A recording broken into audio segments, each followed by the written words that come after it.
A police officer has been fired for tasering a black man in a wheelchair who's elderly. Here's the video.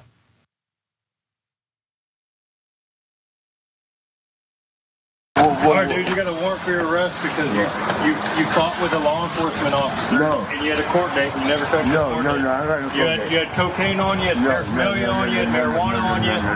Yep, so you didn't go to court, so you got a warrant. No, I had no court date. Either stand up or I'm gonna place you. I'm saying.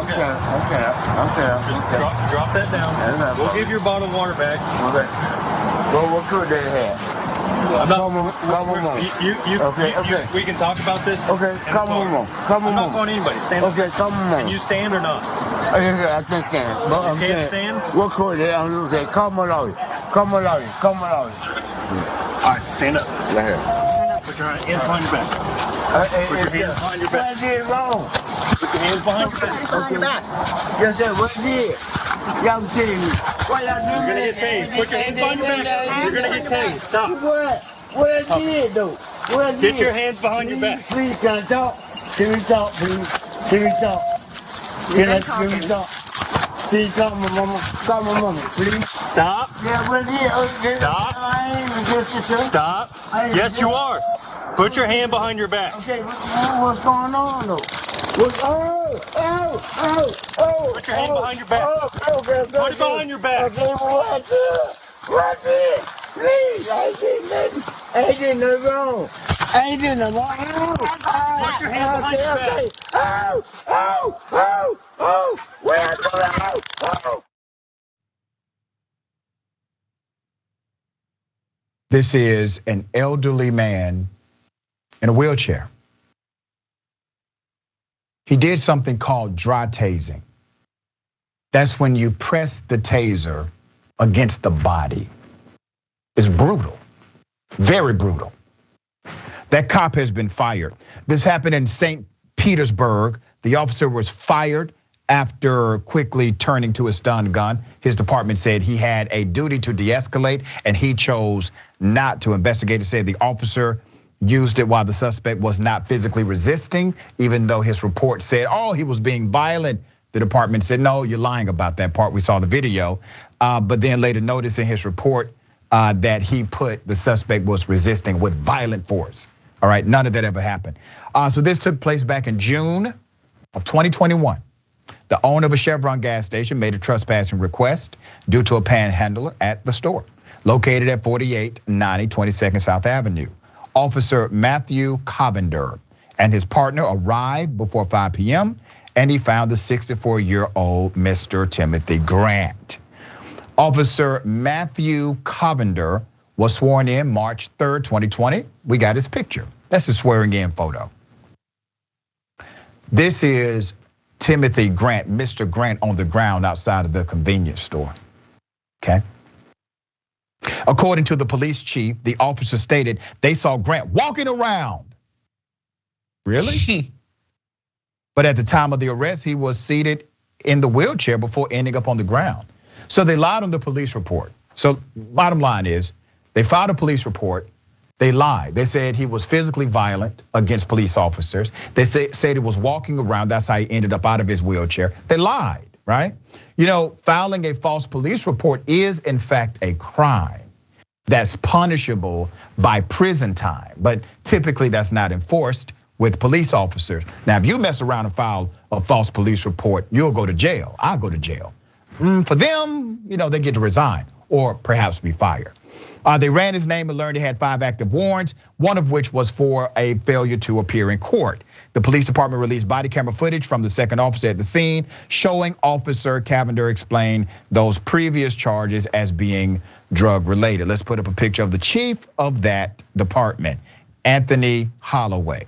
The chief said Cavender dry stunned Mr. Grant 4 times, meaning the prongs didn't activate, but an electrical shock went through the body directly. That's how they decided to handle a senior citizen in a wheelchair, all right? Holloway on Cavender's police report, he said, and I quote, in the report, he said that Mr. Grant was resisting with violence. Mr. Grant was not resisting with violence. the police chief is calling bull on the report. The chief said that the police department policy is to review every use of force incident. Cavender's supervisor reviewed the report and the body camera video and forwarded the materials for an internal investigation. Who filed the complaint? Okay. Holloway said, and I quote, "The victim did not complain. The victim didn't file it. The people at the scene did not complain. It was who? The supervisor. The supervisor. I want to commend my supervisor for seeing something wrong and taking care of it. I wish he would have intervened. I wish the supervisor would have intervened. But a supervisor did this.